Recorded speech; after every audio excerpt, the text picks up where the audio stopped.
श्री स्वामी समर्थ. श्री स्वामी समर्थ 1 लक्ष नामयज्ञ दिवस 6वा.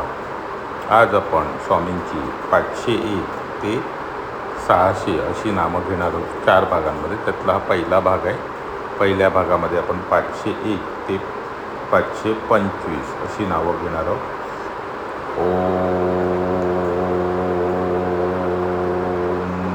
नाथाय नमः.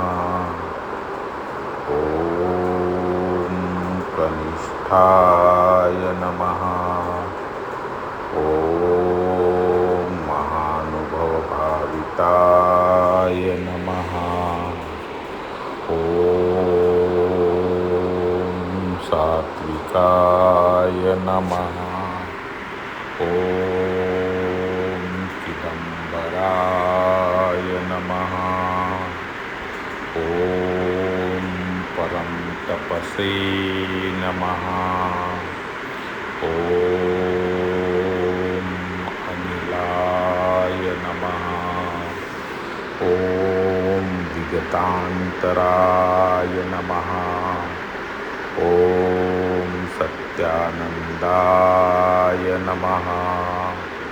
ओम ब्रह्मविदे नमः.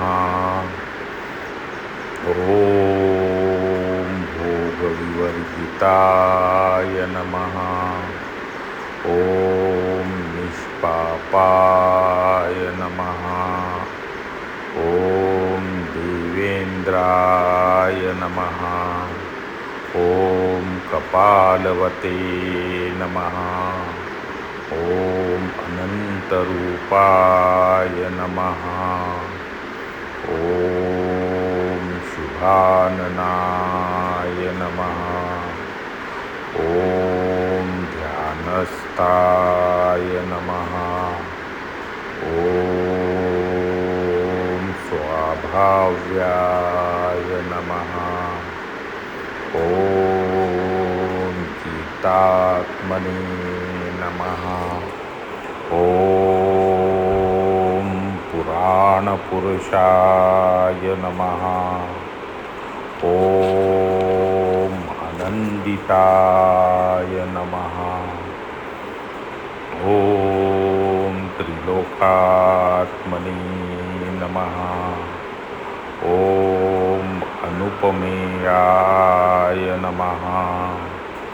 ओम कुंभाय नमः. ओम विश्वमूर्तये नमः. इति श्री स्वामी समस्त सहस्रनामावली नामनः 501 ते 525 संपूर्णं श्री स्वामी समर्थ चरणार्पणमस्तु. शुभम भवतु. अशा रीतीने आपल्या 6व्या दिवसाच्या भाग 1 मध्ये स्वामींची 501 ते 525 ही नावं आपण आता घेतलेली आहे.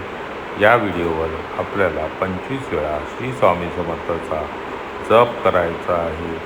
तर सगळ्यांनी याच्यावर 25 वेळा श्री स्वामी समर्थ असा जप करा. श्री स्वामी समर्थ. श्री स्वामी समर्थ.